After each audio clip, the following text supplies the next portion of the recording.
Mae lot o fannau sy'n cael ei galw yn gastell, sydd ddim y math o gastell i ni'n meddwl amdano nhw.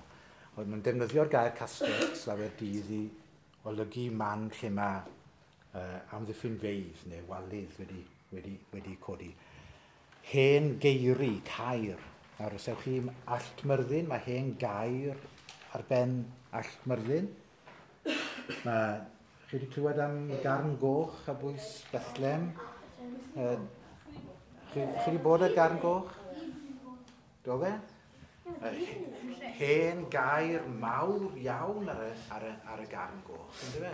A chi'n gallu gweld olion yr hen walydd mawr yma yn mynd o amgylch y Garn Goch. Maen nhw'n meddwl ar un adeg, mae hwnna oedd prif ddinas Dyfed, ynddo fe? Yr hen Sir Gyfyrddin, yr hen Ddyfed hynny yw Sir Gyfyrddin, Sir Benfro, Ceredigion, ynddo fe? Gyda'i gilydd, yr ardal yna, gyda'i gilydd. Mae yn y fan honno, mae'n gair mawr. Ond mewn oes diweddarach, maen nhw'n adeiladu, nid ceiri eang fel yna, ond adeiladau mwy cryno, a galw cestyll, castell arnyn nhw. Pwy ddechreuodd wneud hynny? Romans. Y Romans. Mae hwnna'n gynnig da, 2000 o flynyddoedd yn ôl, dath yr Rhufeiniaid yma, ac yng Nghaerfyrddin, fe godwyd Caer, yng Nghaerfyrddin, na pa mae'r enw Caer Fyrdin yno, ynddo fe? Ac hefyd, beth arall godon nhw yng Nghaerfyrddin? Amphitheatre. Oedd y Celtiaid yn neud e? Mae Celtiaid yn codi Caer, ie, nhw gododd Caer Alltmyrddin ac ar Garn Goch, ti'n berffaith iawn. Enw bobl y Celtiaid yn byw yn yr ardal yma, na fi ar chi'n dysgu'n wrthyn nhw. Enw'r bobl oedd y Demetai, a'r bobl hynny wedi rhoi yr enw Dyfed a'r Dyfed i ni. Nawr te, Caer yng Nghaerfyrddin, ond pwy ddath ar cestyll? Y Rhufeiniaid yn dod ac yn adeiladu trefi ac amphitheatre ac yn y blaen. Ie? Y Middle Ages yn neud. Na ti, ni'n dod i'r oesoedd canol, ti'n iawn. Pwy oedd y bobl? Beth oedd enw ar y bobl? Then Norman. Da iawn, Normanied. Y Normanied. Chi wedi clywed am y Normanied?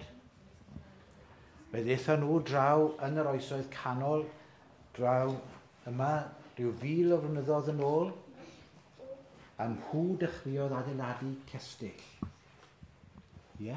Wedi dod draw yn 1066 yn ennill y Battle of Hastings a nhw wedi ennill Prydain i gyd. Dim Prydain i gyd? A Scotland. A Chymru. Fe enillodd dath William the Conqueror, ti'n iawn na, William Goncwerwr, fe ddath draw o Normandy i Loegr, ac yn brwydr Hastings, fe lladdwyd brenin Lloegr, ac fe goncrodd William Lloegr.